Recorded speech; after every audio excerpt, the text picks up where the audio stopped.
Yo, what's going on, guys? Bexio back, and today we're gonna look at my top three stocks that I think are primed to blow up and have great years, and being able to not have to worry about it all so much, and just be able to like dollar cost average in, or even put a lump sum and not even think about it. So these are the three. First up, Disney, and that is for a couple of reasons, but even just going through history here through weekly. Great stock to have. The drop recovery here, but more than that is because of the Disney Plus that it has and the crazy growth that Disney Plus is and what it can bring to Disney as a whole. That right here is 103 million users on Disney Plus. You compare that to Netflix right here, that has 209. So it's about half of what Netflix has, and Disney Plus is brand new. If you take that to Netflix, this is Netflix.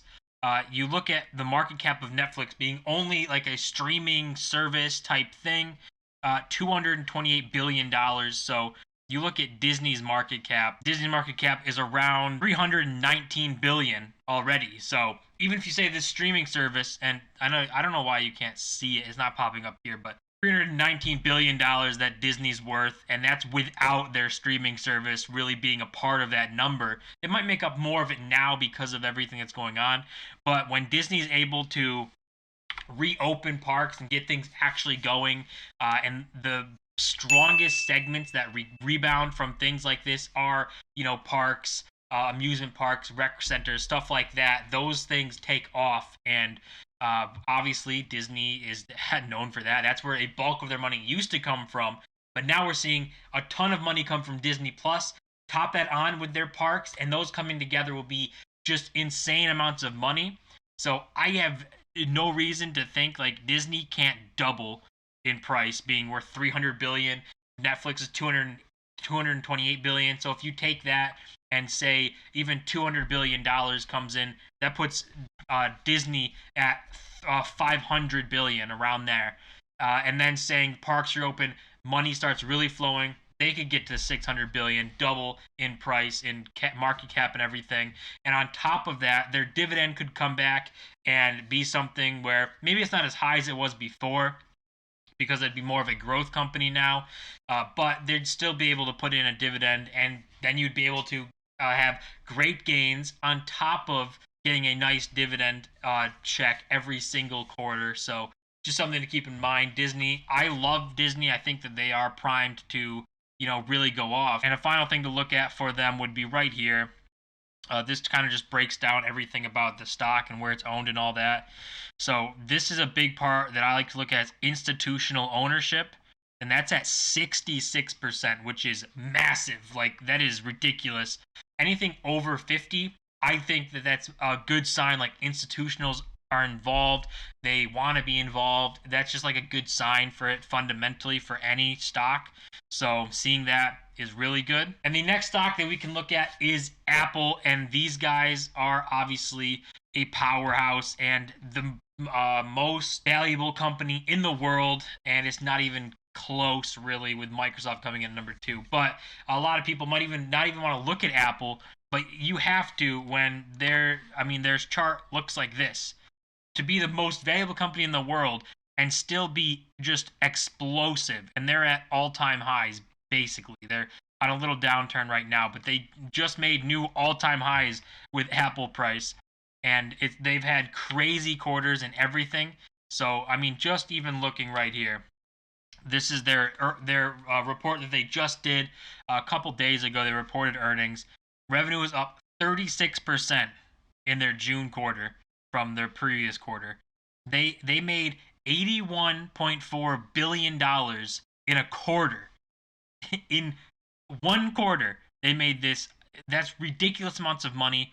They completely shattered earnings, and the price stock went down. But like, long term, they just print money, and everything about Apple just screams like they just know what they're doing. Like, it's the safest investment people could make. I don't know how much arguing you can get on that, but there's a big rotation back into tech as well. So we're seeing things like Apple, Microsoft, Facebook, Amazon, all these companies start to come back, especially if things start to get rougher again and say something, whatever happens, and things get harder on financial markets. Then there'll be a fleet of safety, and those safety stocks are the big tech. That is Apple, that is Microsoft, that is Facebook, Amazon. Those companies are safe.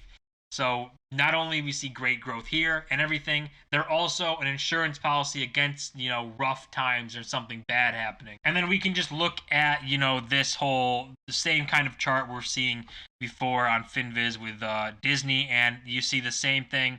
Institutionals approaching 60%, but it's way over 50, 58.5%.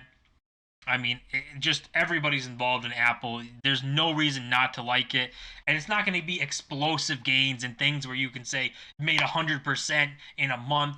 But Apple has had such consistent growth, and it grows dividend, it grows the stock price, it continues to innovate and do all these things. And I mean, you just can't fight against Apple. I don't know why anyone would want to do that. So Apple, in my opinion, something that is definitely worth, putting money in and making sure that it's one of the higher allocated stocks too, so that, you can enjoy some stability in your portfolio, which I think is important. And other people chase like 1,000% gains, but that's the easiest way to lose all of your money too.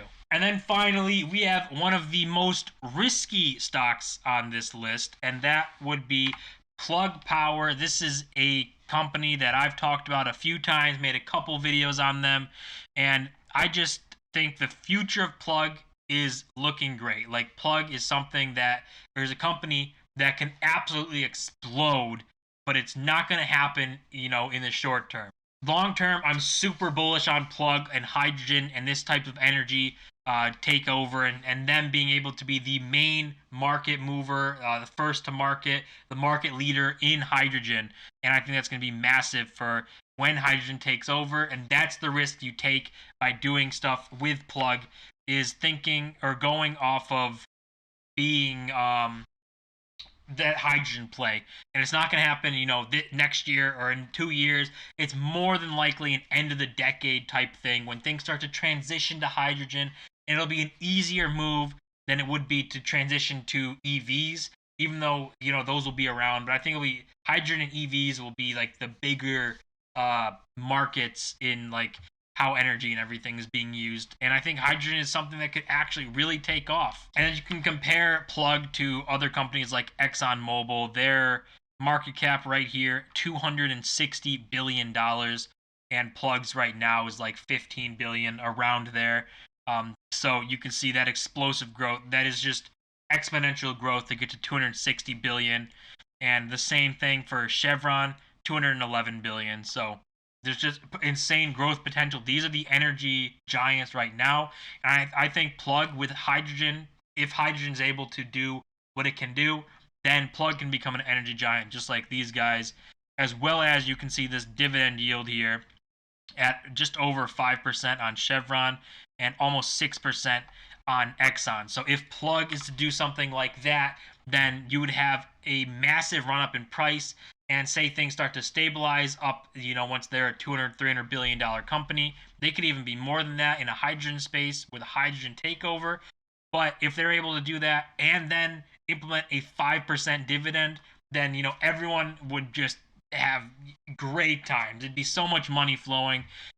If you're in now and ride it out till the end of the decade, then the amount of passive income you can get from that will be crazy, as well as the growth in your investment will be crazy. And then we can finish it off looking at, the FinViz for Plug, which still is over 50% institutionally owned, 52.4, and they're still, a super early company, growth company, has the potential, but there are barriers to get over. So right now, even if things got bad with Plug and credit markets dry up and that growth for growth stocks slows down that we've been seeing, where it's easy to get debt and easy to get money, you can still see Plug really rally because they've already raised tons of money. I think they have like $3 billion or $5 billion on hand to work with.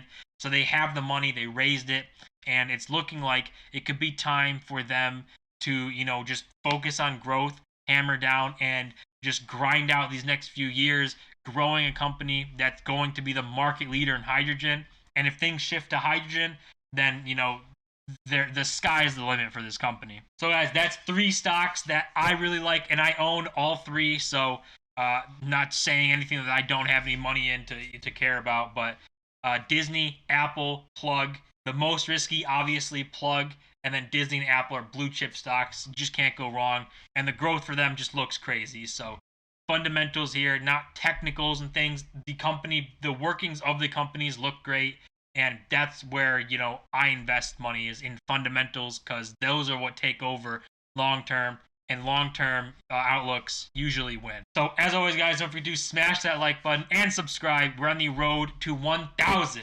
subscribers, and I'll see you guys in my next